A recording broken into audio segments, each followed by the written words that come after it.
Nous observons le monde pour le comprendre et pour pouvoir y évoluer.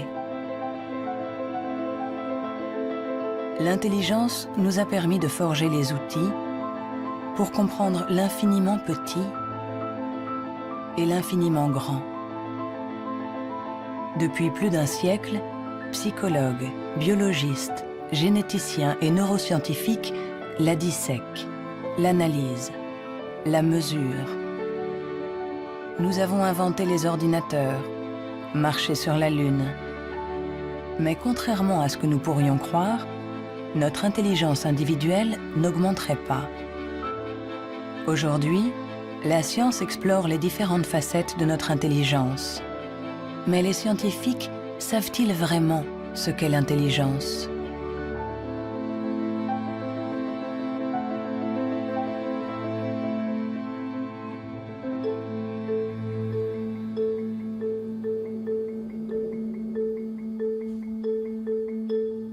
L'intelligence, c'est faire le lien.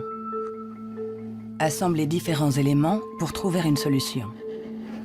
Pour la comprendre, il faut réussir à la fractionner, en isoler toutes les composantes. Les chercheurs se sont donc penchés sur ces différentes facettes.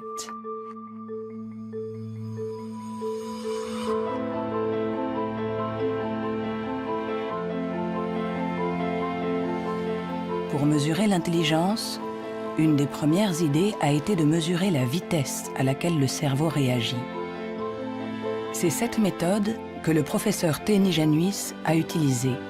Il a comparé notre temps de réaction avec celui de nos ancêtres. Et les résultats de son étude ne sont pas en notre faveur.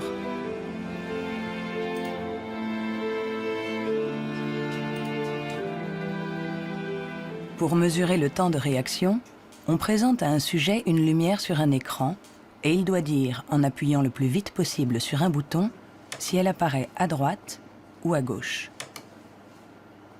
Ce n'est donc pas un réflexe, mais une information simple que notre cerveau doit traiter. Ces études sur le temps de réaction sont très anciennes. Plusieurs d'entre elles ont été faites entre 1860 et 1880 en Grande-Bretagne par Francis Galton, le cousin de Charles Darwin. Il a testé plusieurs milliers de personnes qui étaient représentatives de la population de l'époque. Les gens avaient alors un temps de réaction très rapide. Nous avons donc cherché des études comparables qui auraient été faites durant les 120 dernières années. Et nous en avons trouvé une quinzaine.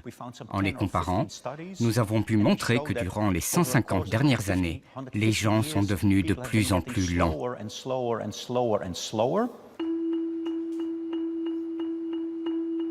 Pour le professeur Teni Januis, intelligence égale vitesse. Et notre cerveau mettrait en moyenne 50 millisecondes de plus que celui de nos arrière-grands-parents pour traiter une information simple.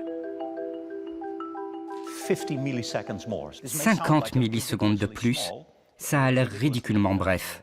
Mais quand on pense aux milliers de décisions que nous devons prendre chaque jour, si vous êtes un tout petit peu plus lent pour chaque décision, ça peut avoir des conséquences très importantes. Le professeur Teni Januis est convaincu que nous sommes moins intelligents qu'au XIXe siècle.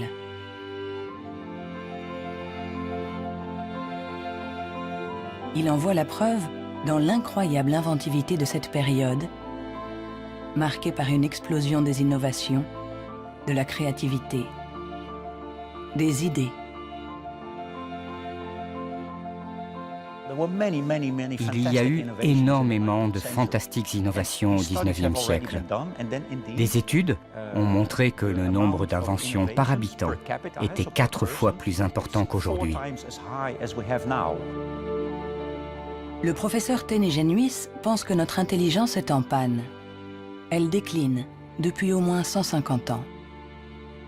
Mais au XIXe siècle, Sir Francis Galton pensait déjà que les Anglais étaient bien moins intelligents que les Grecs de l'Antiquité, qui ne manquaient pas d'esprit brillant. Alors, Qu'en est-il des prédécesseurs des Grecs, les hommes préhistoriques? Eh bien, il est extrêmement difficile de mesurer leur intelligence. Pourtant, à l'Institut Max Planck de Leipzig, on essaye de répondre à cette question en reconstituant le cerveau de nos ancêtres de la préhistoire.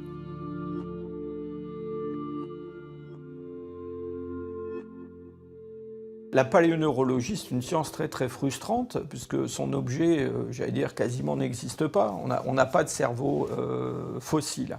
Ce qu'on a essentiellement, c'est la boîte dans laquelle ce cerveau était contenu.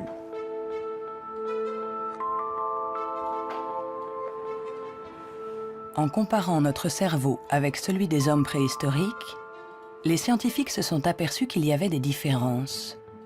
Des différences de forme, mais aussi des différences de taille.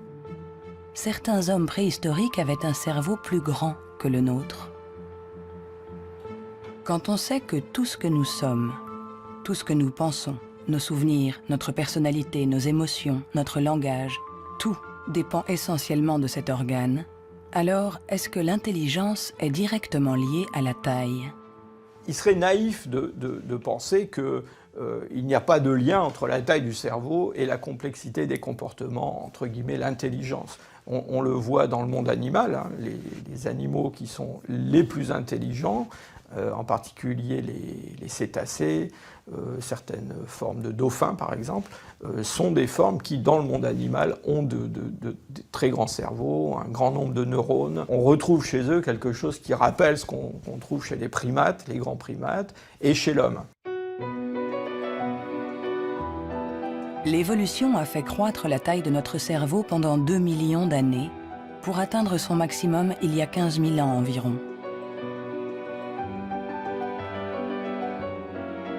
L'homme de Cro-Magnon, qui a peint les murs de la grotte de Lascaux il y a quelques 17 000 ans, était un Homo sapiens, comme nous.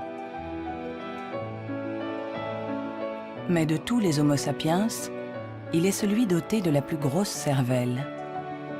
En effet, la taille de notre cerveau aurait diminué par rapport à celui de notre ancêtre. Et pour certains chercheurs, nous serions moins intelligents que lui.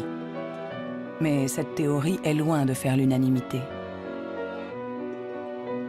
Moi, je ne crois pas qu'il y a une intelligence qu'on peut mesurer avec 1 centimètre et dire, voilà, il est aussi intelligent, ou il est plus intelligent, ou il est moins intelligent. Un homme de Cro-Magnon, il était intelligent pour être intelligent dans le monde où il vivait, et pas pour être intelligent dans une banque. Si on allait chercher avec la machine à voyager à travers le temps un homme d'il y a 25 000 ans, un Cro-Magnon, qu'on l'amenait aujourd'hui, il s'adapterait au monde dans lequel il aurait à vivre. Historically, you guys have struggled to adapt. Yeah, right. Walking upright, discovering fire, inventing the wheel, laying the foundation for all mankind. You're right. Good point. Sorry we couldn't get that to you sooner. Connie, your reaction? We live in a society where the individual ego and the group dynamic are in constant struggle. Response? Yeah, I have a response. What? Plus intelligent? Moins intelligent? Dès qu'on essaye de mesurer l'intelligence, tout se complique.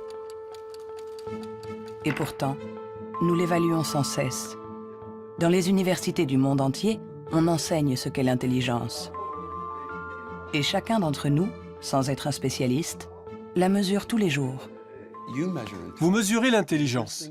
Si vous êtes célibataire, que vous allez dans un bar et que vous rencontrez quelqu'un, la chose la plus importante après le physique, c'est l'intelligence. Vous évaluez l'intelligence des gens quand vous parlez avec eux. Sont-ils rapides quand vous leur parlez de quelque chose qu'ils ne connaissent pas? Est-ce qu'ils comprennent? Mesurer l'intelligence en analysant les réponses, en évaluant la pertinence des actions, en comparant les individus. Une méthode qui a donné naissance au seul outil dont nous disposons pour évaluer l'intelligence, le quotient intellectuel, ou QI, inventé par Alfred Binet au début du XXe siècle. Alfred Binet était assez critique vis-à-vis des aliénistes, les psychiatres de l'époque. qui faisait des diagnostics pour juger du retard intellectuel avec des grandes catégories. Il y avait les idiots, ceux qui étaient le degré d'arriération le plus profond, les imbéciles ensuite, et puis les débiles. Et Binet trouvait que leurs critères étaient tout à fait contestables, très vagues, différents d'un psychiatre à l'autre. Il estimait qu'il fallait avoir des critères objectifs, qu'il fallait mettre au point une sorte d'instrument d'évaluation qui s'appuie sur des critères scientifiques. En 1905, le ministère de l'Éducation nationale demande à Alfred Binet de trouver un moyen de détecter les enfants en difficulté scolaire.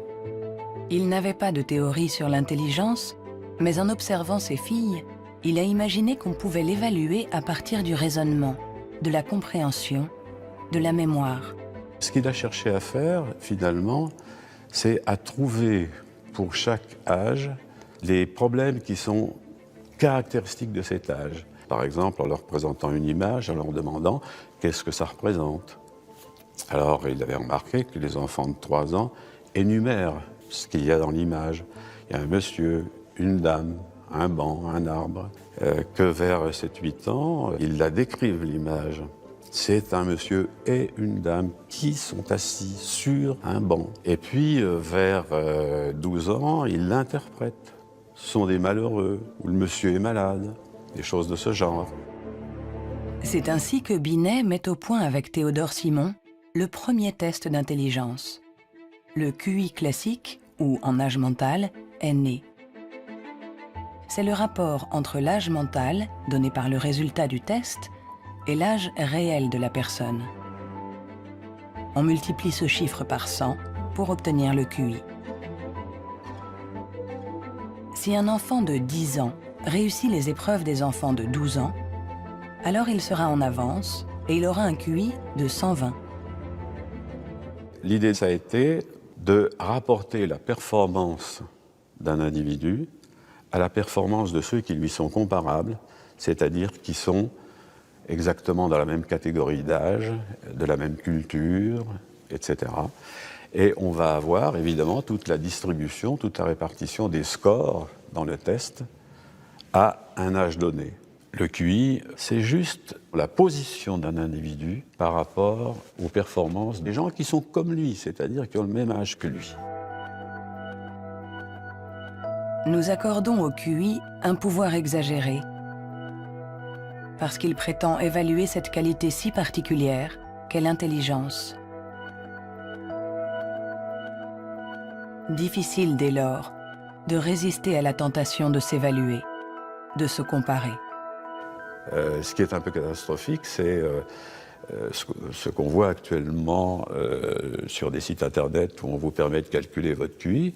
Et alors je pense que des gens, ils font ça, ils se retrouvent avec un chiffre, et ils vont l'interpréter, si par exemple ce chiffre n'est pas bon, en se disant qu'ils ne sont pas intelligents. C'est absolument ridicule et catastrophique. Le 2. Il est ridicule de croire qu'un chiffre peut résumer quelqu'un. Le 4. Le 3. Les vrais tests de QI se font chez des psychologues agréés. Le 2. Car il faut savoir les interpréter en les mettant en rapport avec le passé d'un individu, son présent, Le 2 ou le 3. sa personnalité. Le QI permet d'évaluer l'intelligence, de comparer les individus. Mais nous permet-il de savoir si notre intelligence a évolué depuis que Binet l'a inventé il y a plus d'un siècle? Réussissons-nous mieux aujourd'hui les tests de QI? C'est en Nouvelle-Zélande qu'on a apporté pour la première fois une réponse à cette question. C'est ici que James Flynn a fait une découverte surprenante que les scientifiques du monde entier ont baptisé l'effet Flynn.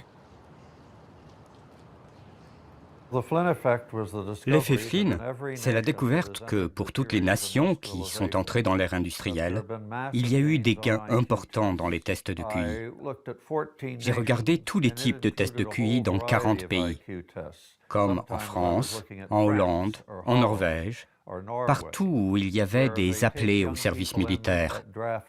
On leur donnait exactement le même test chaque année, et les gains sont évidents. Il y a 1 ou 2 générations, les gens avaient en moyenne 30 réponses justes sur 60, alors qu'aujourd'hui, ils en ont 45.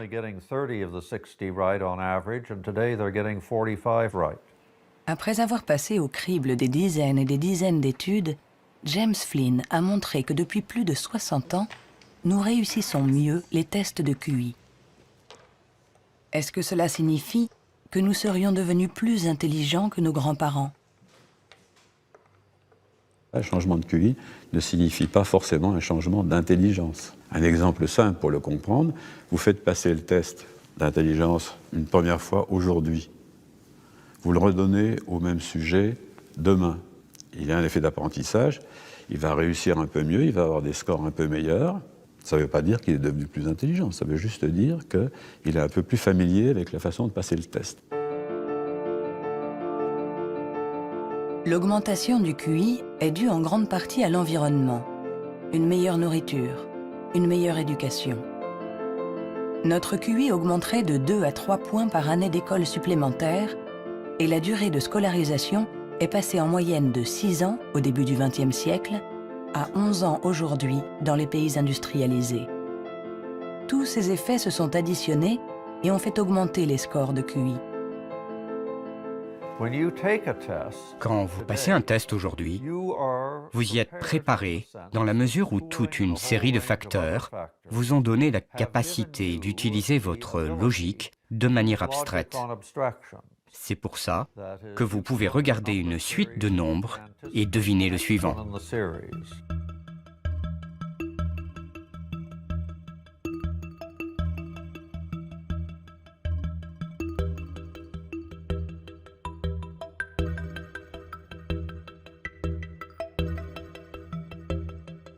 Avec l'intelligence, il ne faut pas se fier aux apparences.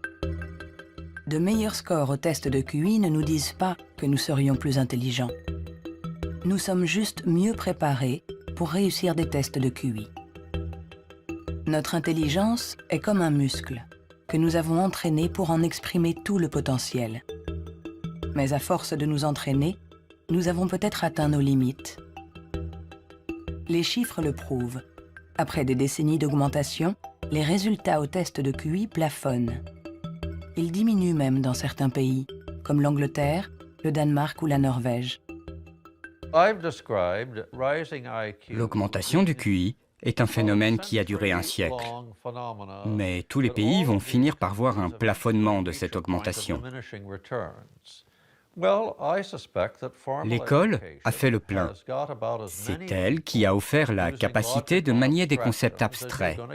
Et à moins d'une révolution de la pédagogie, les bénéfices dus à l'école vont plafonner parce que presque tout le monde aujourd'hui est scolarisé.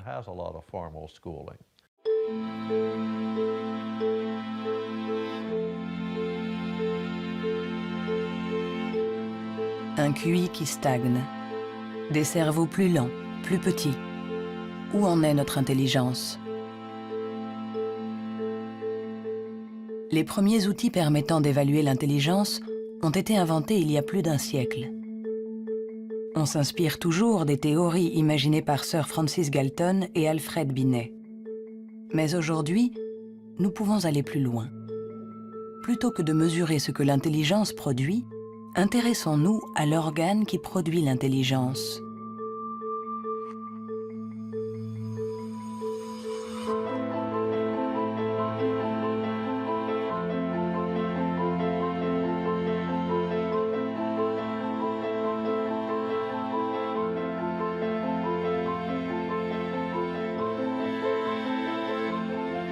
Richard Ayer est psychologue et neuroscientifique à l'Université de Californie, Irvine. Depuis plus de 30 ans, il essaie de savoir à quoi ressemble un cerveau intelligent. Grâce aux progrès faits par l'imagerie cérébrale ces dernières années, il cherche, avec son collègue le professeur Rex Jung, où, dans le cerveau, se niche l'intelligence. Nous regardons le cerveau de Richard Ayer, un très joli cerveau. Le docteur Ayer est une personne brillante, intelligente, et nous voyons toutes les régions qui sont le support de son intelligence.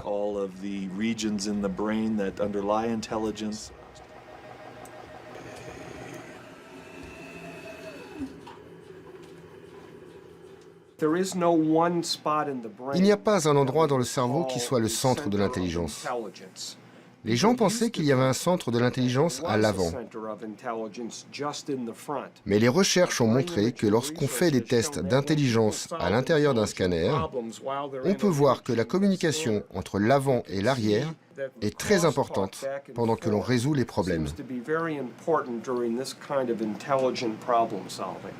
Le professeur Ayer a été l'un des pionniers dans l'utilisation des techniques de neuroimagerie moderne. Sa première étude date de 1988. On n'avait alors jamais utilisé ces outils dans les recherches sur l'intelligence. On a trouvé des zones du cerveau qui s'activaient quand les gens passaient des tests d'intelligence. Mais le choc, la surprise, c'était que plus ces zones étaient actives, moins les résultats du test étaient bons. C'était à l'opposé de ce qu'on attendait. À chaque fois qu'en science, on a un résultat à l'opposé, c'est vraiment intéressant.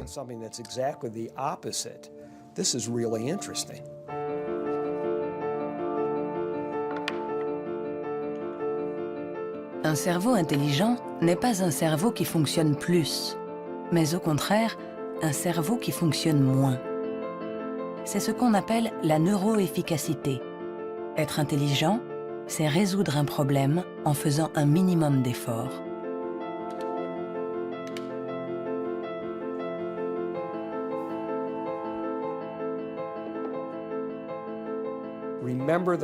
Souvenez-vous de la première fois que vous avez conduit une voiture. Le premier jour, dans un grand parking vide, avec quelqu'un assis à côté, et vous tournez le volant et vous pensez « Maintenant, il faut que je freine ». Mais aujourd'hui, vous conduisez au milieu de la circulation dans une ville que vous ne connaissez pas, et malgré ça, vous pouvez discuter avec quelqu'un. Votre cerveau est bien plus efficace pendant que vous conduisez. Donc, les hauts niveaux d'intelligence ne sont pas forcément liés à un cerveau qui travaille plus, mais à une transmission plus efficace de l'information entre les zones importantes du cerveau. Lorsqu'on pense à un processus aussi complexe que l'intelligence, il faut imaginer que le cerveau est comme un orchestre avec différentes sections. Mais le vrai mystère, c'est comment ces sections interagissent. Parce que pour autant que nous le sachions, il n'y a pas de chef d'orchestre. Si le cerveau est un orchestre, alors l'intelligence est la musique.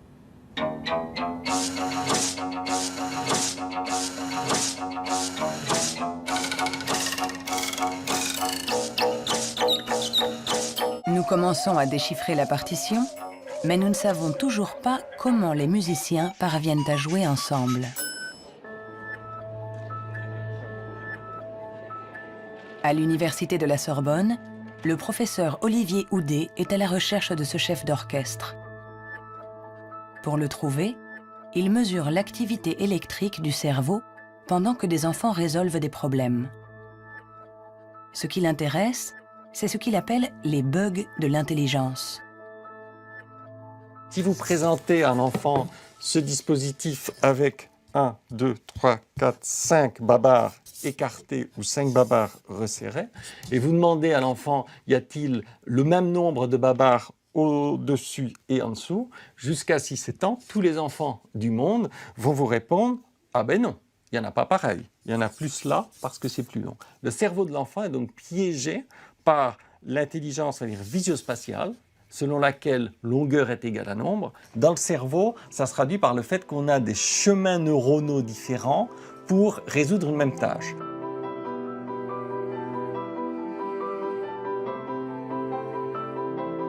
Compter ou mesurer. Il y a toujours plusieurs solutions à un problème. Et notre cerveau est sans cesse en train de lutter pour inhiber les mauvaises stratégies. Nous, ce qu'on montre ici, et c'est ça la découverte et l'originalité de notre laboratoire, est que l'inhibition, c'est sans doute le processus clé et positif de l'intelligence, parce que c'est elle qui nous permet de résister à nous-mêmes, en quelque sorte. Résister à nous-mêmes, c'est apprendre à contrôler les interférences qui viennent perturber notre intelligence. Le test de Stroop est une des méthodes pour observer ces interférences. Il consiste à donner la couleur d'un mot, mais attention, sans le lire. Bleu, jaune, rouge, jaune, vert, rouge, vert, vert, rouge, vert, jaune, jaune, rouge, jaune, jaune, rouge. jaune, rouge, jaune, jaune, Rouge, vert, rouge, jaune, bleu.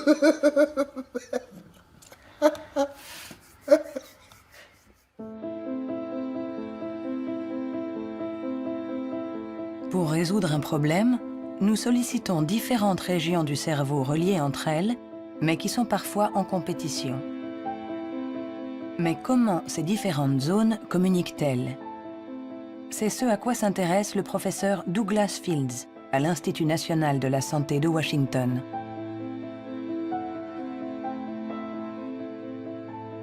Le cerveau est fait de deux sortes de tissus, la matière blanche et la matière grise. Tout le monde a entendu parler de la matière grise. C'est là où se trouvent les neurones, sur une couche à la surface du cerveau. Mais en dessous, il y a des milliards de connexions, de câbles, des axones qui connectent les neurones. Et c'est blanc parce que ces axones ont une gaine isolante formée d'une membrane qui est de la myéline.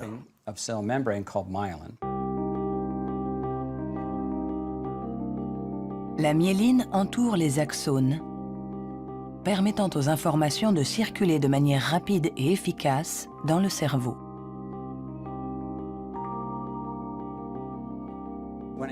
Quand un enfant naît, son cerveau n'est pas mature. Ses fonctions sont minimales. Un bébé ne peut quasiment rien faire. Il ne peut pas se nourrir, il ne voit pas vraiment, il ne sait pas marcher ni redresser la tête. C'est parce que notre cerveau est façonné en permanence par notre environnement. Et une des choses les plus intéressantes avec la myéline, c'est qu'elle se forme après notre naissance. La myéline est essentielle pour que l'information circule de manière efficace dans le cerveau. Elle est donc essentielle pour notre intelligence. Mais aujourd'hui, la formation de la myéline est perturbée. Barbara Demnex, endocrinologue au Muséum d'histoire naturelle de Paris, a montré comment notre intelligence est menacée par un des fléaux majeurs du XXIe siècle, la pollution. Quel que soit l'endroit où vous vivez dans le monde, vous allez être exposé à des centaines de produits chimiques qui vont interférer avec l'hormone thyroïdienne. Cette hormone est produite par la glande thyroïde qui se trouve à la base du cou chez l'homme. Elle est nécessaire au développement du cerveau depuis les premières étapes du développement du fœtus jusqu'à un âge plus avancé, comme le mien, pour assurer le maintien de fonctions, comme la myélinisation. L'Autorité européenne de sécurité des aliments a analysé 297 pesticides. Plus d'une centaine d'entre eux perturbent le fonctionnement de l'hormone thyroïdienne. Tout comme le bisphénol A, les PCB, les retardateurs de flamme. Des produits chimiques avec lesquels nous sommes en contact tous les jours. L'équipe de Barbara Demnex a montré qu'ils ont la particularité de bloquer les récepteurs spécifiques de l'hormone thyroïdienne sur chacune des cellules de notre cerveau. Et les effets sont considérables. Ce sont des preuves solides. On a regardé, les scientifiques ont regardé, les niveaux d'exposition chez les femmes qui ont des enfants. On a comparé différents niveaux d'exposition et on a vu que les niveaux les plus élevés étaient associés à une perte de 5 à 6 points de QI chez leurs enfants. C'est vrai que la plupart d'entre nous ne voient pas la différence, mais il est évident que 5 points de QI en moins peuvent faire une grande différence pour votre réussite scolaire ou votre réussite dans la vie. Et le simple fait de le savoir est vraiment troublant pour les parents.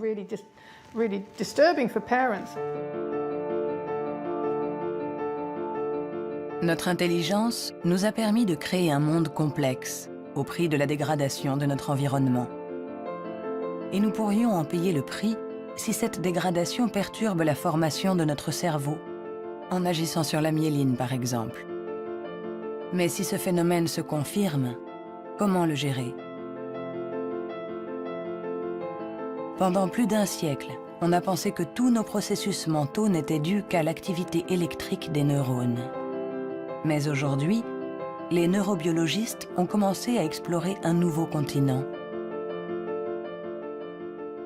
Il n'y a que 15% des cellules du cerveau qui sont des neurones. Le reste, qui représente 85%, ne communique pas grâce à l'électricité. On l'appelle la glie. De nouvelles méthodes nous ont permis de voir avec surprise que les cellules gliales communiquent entre elles et avec les neurones. On est à la pointe des recherches sur le cerveau, car il y a là un changement fondamental dans la manière dont on pense que le cerveau fonctionne au niveau cellulaire. Les cellules gliales, des cellules bien plus nombreuses que les neurones et qui forment leur environnement. Certaines fabriquent la myéline. D'autres nourrissent les neurones et les protègent. On les appelle les astrocytes. Et une découverte inattendue a montré que les astrocytes jouaient un rôle dans l'intelligence. Tout a commencé avec un génie. En avril 1955, au Princeton Hospital du New Jersey, Thomas Harvey, médecin pathologiste, est en charge de l'autopsie de Albert Einstein. Et ce 18 avril, à 8 heures du matin, il décide de voler le cerveau de celui que nous considérons comme l'incarnation du génie. Il espérait, en examinant le précieux organe, percer les secrets de l'intelligence. Après l'avoir conservé caché chez lui pendant 27 ans, il autorisa d'autres scientifiques à l'examiner. Et ils découvrirent quelque chose dans le cerveau d'Einstein qui était peut-être le secret de son intelligence. Le cerveau d'Albert Einstein a été examiné pour voir ce qui le rendait plus intelligent. Et il n'y avait pas de différence sur le nombre de neurones, sur la taille des neurones, il n'y avait rien. Mais son cerveau avait plus d'astrocytes. Et beaucoup de gens se sont intéressés au rôle joué par les astrocytes dans l'intelligence.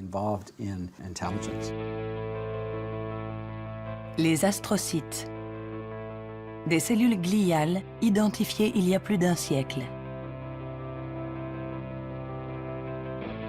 Mais ces dernières années, les scientifiques se sont aperçus que leur rôle était plus complexe que ce qu'ils imaginaient.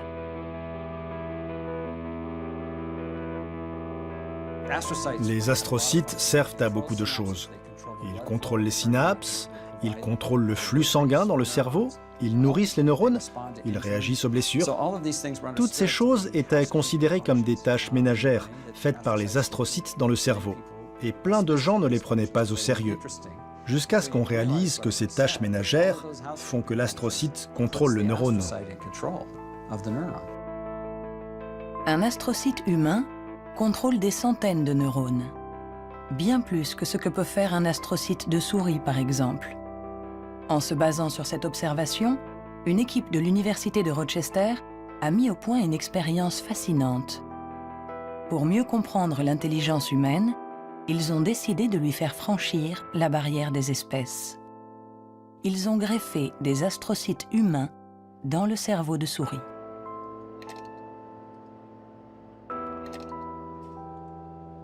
Nous avons effectué des greffes des astrocytes humains chez la souris. Et la greffe, littéralement, envahit tout le cerveau. Quand on regarde, par exemple, à l'âge de 1 mois après la greffe, on voit que la greffe est très discrète à l'endroit presque où on a greffé les cellules. Si on revient 1 an plus tard, tout le cerveau devient greffé On remplace littéralement toutes les cellules par les cellules humaines. On s'est rendu compte que ces souris sont plus aptes à avoir une meilleure mémoire et un meilleur apprentissage que les souris non greffées. Pour tester les capacités de ces souris au cerveau modifié, les chercheurs les ont placées dans un labyrinthe. Résultat, les souris greffées trouvent la sortie 2 fois plus vite que les souris non greffées. Cette expérience ne laisse plus la place au doute. Les astrocytes contribuent à favoriser la mémoire et l'apprentissage. Ils jouent un rôle clé dans notre intelligence.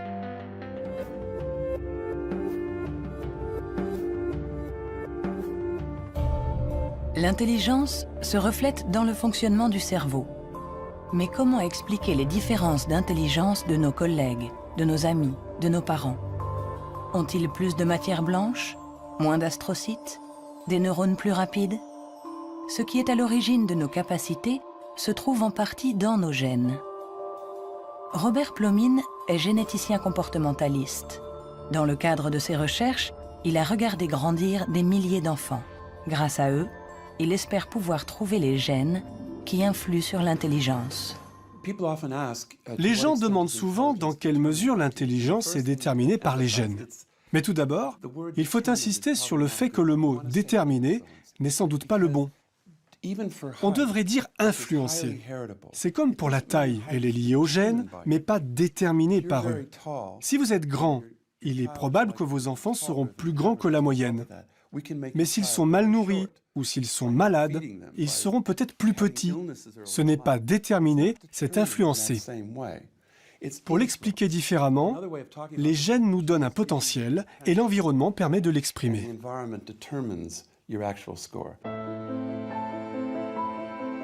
Pour comprendre les relations complexes entre gènes et intelligence, Robert Plomine fait passer des tests à des milliers de jumeaux. Les vrais jumeaux ont ceci de particulier que ce sont des clones. Ils partagent exactement les mêmes gènes. Ils sont identiques en tout point. Mêmes cheveux, mêmes yeux. Mais ont-ils les mêmes résultats au test d'intelligence? La réponse est oui. Leurs résultats sont plus proches que ceux d'un frère et d'une sœur. C'est la preuve que même s'ils ne sont pas les seuls déterminants de l'intelligence, les gènes jouent un rôle crucial. La plupart des pays dans le monde, plus de 100 pays, disposent maintenant de registres de jumeaux, car ils reconnaissent l'importance de la méthode des jumeaux pour estimer l'influence des gènes. La prochaine étape de nos recherches est d'essayer de trouver les gènes responsables de l'intelligence.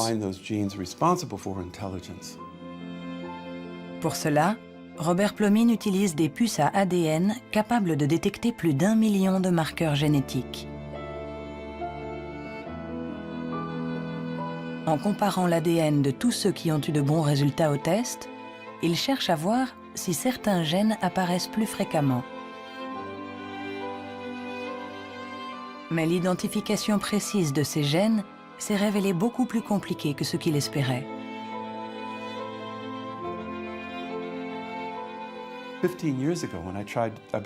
Il y a 15 ans, quand j'ai commencé à essayer de trouver les gènes de l'intelligence, personne n'imaginait que ce serait aussi difficile.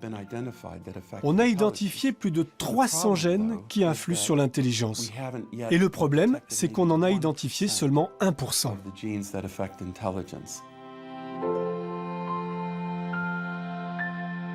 L'intelligence est influencée par l'interaction de plusieurs milliers de gènes. Ils forment un réseau d'une complexité inouïe, d'autant plus qu'ils produiraient des effets différents selon la région du cerveau où ils s'expriment. Avant, on imaginait le fonctionnement du cerveau en termes de zones. Cette zone gère le langage, celle-ci fait autre chose. Le corps calleux relie les hémisphères. Beaucoup de gens aujourd'hui ont réalisé que c'était une fiction, que le cerveau agissait de manière plus globale. Et si on regarde ça du point de vue génétique, cela rend les choses plus claires, parce que la plupart des gènes qui agissent sur le cerveau affectent beaucoup de régions différentes. Nous avançons pas à pas dans la compréhension de notre intelligence. Les scientifiques affinent les outils pour la mesurer. Mais la question qui se pose est l'usage que nous en ferons.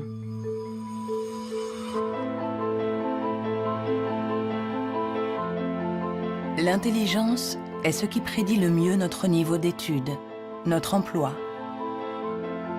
Par conséquent, parler de l'intelligence de quelqu'un n'est pas anodin. On donne une valeur, on classe, on hiérarchise, avec tous les risques de dérapage que cela comporte.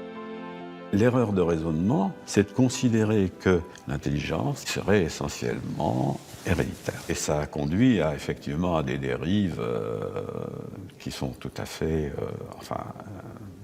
ridicules, je dirais, absolument ridicules. Pour en donner un exemple, en 1924, je crois, une loi a été votée aux États-Unis qui restreignait l'immigration, qui mettait des quotas pour l'immigration, parce que dans les tests, ils avaient en moyenne des résultats moins bons. Et donc, ils étaient supposés être héréditairement moins intelligents. Il fallait qu'il en vienne moins aux États-Unis pour ne pas faire baisser la moyenne. On les accueillait, vous savez, dans Ellis Island, cette petite île qui est en face de New York, et pas mal d'entre eux ont été renvoyés, et notamment ceux qui, dans les années 30, commençaient à sentir la montée du nazisme, je pense aux Juifs de l'Europe de l'Est, par exemple, et qui ont été refoulés pour des raisons absolument idiotes. On a longtemps cru qu'on ne pouvait pas échapper à ses origines. Notre hérédité était supposée contrôler nos vies. La science, depuis, nous a heureusement éloignés de cette vision déterministe. Mais l'intelligence est un sujet à part, un sujet si sensible que les faux pas et les excès ont marqué son histoire. William Shockley, physicien visionnaire, prix Nobel pour sa découverte du transistor, se montra moins brillant lorsqu'il décida de se pencher sur l'étude de l'intelligence. Dr. Shockley, if you could answer it yes or no, I would appreciate it. Do you believe that black people are inferior in intelligence because of their heredity? What I say is this. My research leads me, and it's a tragic conclusion, really, my research leads me inescapably to the opinion that the major cause of the American Negro's intellectual and social deficits is hereditary and racially genetic in origin, and thus not remediable to a major degree by practical improvements in environment. Then what do you see as the solution to the problem? I would propose that you would offer a bonus to everyone to be sterilized. The offer is based upon the best estimates, best scientific estimates that one can have of any genetically carried disabilities. 1974, c'était tout juste hier, une époque pas si lointaine où certains se servaient du QI pour justifier des théories racistes, pour exclure ceux qui étaient différents. Joseph Chovanec est atteint du syndrome d'Asperger, une forme d'autisme qui peut cohabiter avec un QI élevé. Diplômé de Sciences Po, docteur en philosophie, écrivain. À 6 ans, il ne disait pas un mot. Aujourd'hui, il parle 7 langues, dont l'hébreu, l'arabe, le perse et l'azerbaïdjanais. Je fais partie de ces enfants qui étaient promis à la poubelle. Pendant très longtemps, on nous a dit que les personnes autistes étaient déficientes intellectuelles. On a posé presque comme synonyme déficience intellectuelle et autisme. Alors qu'aujourd'hui, on sait bien que ce n'est pas le cas. Chaque société humaine a besoin d'un certain nombre de hiérarchies, a besoin que les gens se démarquent un peu des autres. Et on a tendance à résumer un peu tout par un critère unique. Aux États-Unis, ce qui fait, les qualités humaines et les hiérarchies, c'est le QI. En France, c'est tel ou tel concours administratif. Sous la Chine impériale, c'était les fameux concours de mandarinat. Mais tout ça, ça repose sur une idée centrale qui est fausse, à savoir qu'il y aurait une échelle unique de l'humanité. Et forcément, celui qui prône ce genre de théorie se place lui-même tout au sommet. C'est toujours comme ça. L'intelligence comme échelle unique de l'humanité. Mais peut-on résumer l'humain à une seule dimension? Peut-on réduire l'homme à sa seule intelligence alors que l'intelligence elle-même a de multiples facettes.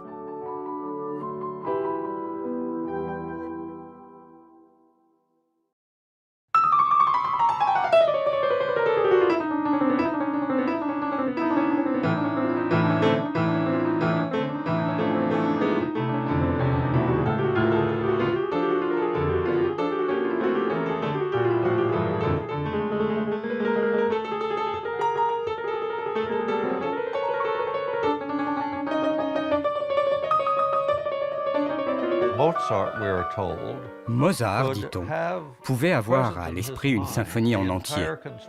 Si vous suivez une symphonie, vous devez suivre son développement dans le temps. Mais lui, il avait conscience de sa globalité. C'est un peu le même niveau de complexité que pour un mathématicien qui pense à 7 ou 8 formules et voit toutes les connexions possibles entre elles. Alors on peut toujours objecter. Est-ce que l'intelligence musicale est une forme d'intelligence? Ce n'est pas important. Ce qui est important, c'est que ça existe et que ceux qui l'ont n'ont pas obligatoirement de grand QI.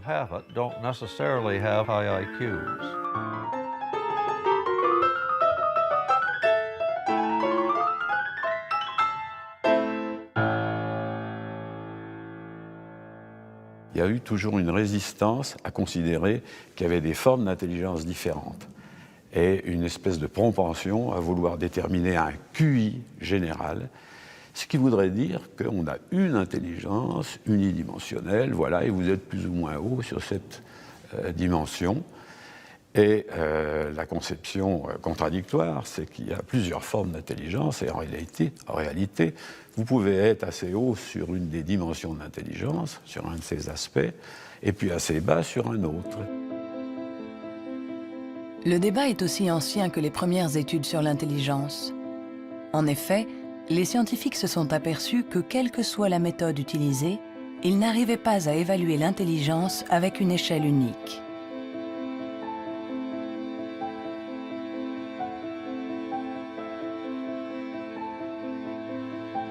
À l'Université du Nouveau-Mexique, le professeur Rex Jung est convaincu que pour résoudre n'importe quel problème, nous utilisons différentes manières de raisonner, que ce que nous appelons intelligence n'est que l'une d'entre elles.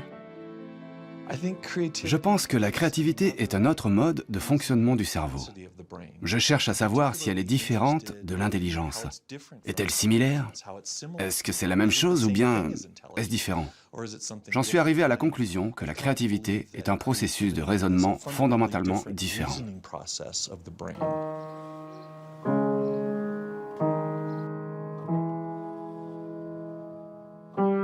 Déchiffrer une partition, c'est être intelligent en utilisant nos connaissances.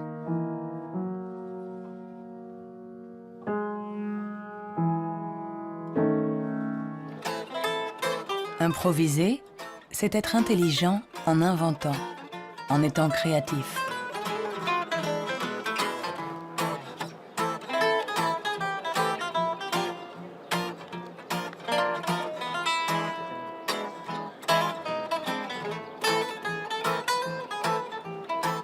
Un musicien peut être à la fois intelligent et créatif. Un sujet d'étude idéal.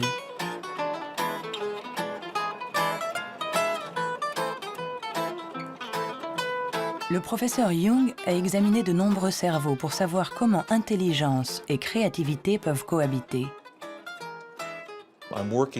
Je travaille sur l'hypothèse que ce sont des partenaires et qu'il y a deux réseaux différents dans le cerveau qui coopèrent pour nous permettre de raisonner. L'un est un type de raisonnement intelligent, l'autre est un type de raisonnement créatif. Je pense que les deux sont extrêmement importants. Nous sommes très proches de comprendre comment ils fonctionnent. Notre théorie est que le réseau de l'intelligence se situe plutôt à la surface du cerveau. Avec la créativité, les choses sont différentes. Elle dépend principalement du réseau du mode par défaut. Le réseau du mode par défaut est un réseau qui se trouve plutôt au milieu, à l'intérieur du cerveau. Et ces deux réseaux échangent en permanence des informations pour nous permettre de résoudre les problèmes posés par le monde qui nous entoure.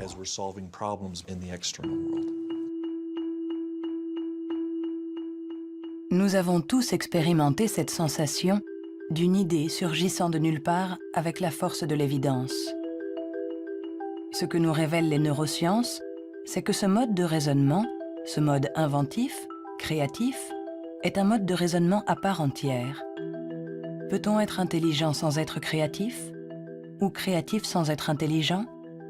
La question a-t-elle même un sens? Pour évoluer intelligemment dans le monde, n'avons-nous pas besoin de toutes les ressources de notre esprit? On ne peut pas être créatif en physique, par exemple, si on n'a qu'une éducation physique. Pour être créatif en physique, il faut une autre éducation et ensuite se retrouver dans un univers étranger et réutiliser des trucs et astuces, des mécanismes mentaux qu'on a appris ailleurs. Hein. Et le drame de la recherche stérile, c'est la recherche qui ne connaît que sa petite chapelle, où il n'y a ni import ni export de données. Hein. Par contre, tous ceux qui ont été créatifs, ce sont des gens qui ont importé des idées d'un univers autre.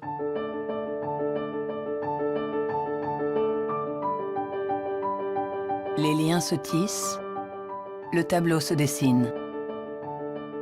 Les scientifiques assemblent petit à petit les différentes composantes de notre intelligence. Mais le monde évolue, et l'intelligence aussi. Notre cerveau est en permanente évolution. Il permet à notre intelligence de s'adapter aux problèmes que nous devons résoudre, aussi multiples et variés que nous pouvons l'être. Quand j'étais enfant, je savais que je ne fonctionnais pas comme les autres. Hein. J'avais cette conscience-là. Cela m'a donné à réfléchir, cela m'a amené à imaginer le monde pluriel. Imaginez le monde où il n'y a pas un seul axe, que ce soit de classement ou de valorisation, mais un grand nombre d'axes. Et j'ai dit, la vraie intelligence du monde, n'est-ce pas de savoir réfléchir de façon plurielle, de savoir prendre en compte plusieurs grilles de compréhension du monde et non pas une seule. Le rôle de la science n'est peut-être pas de dire si nous sommes plus ou moins intelligents que nos voisins ou que nos ancêtres, mais de nous aider à comprendre comment notre cerveau fonctionne. On saura alors non seulement réparer notre intelligence, mais on saura aussi l'améliorer pour tisser des liens entre nous et la diversité de ce qui nous entoure.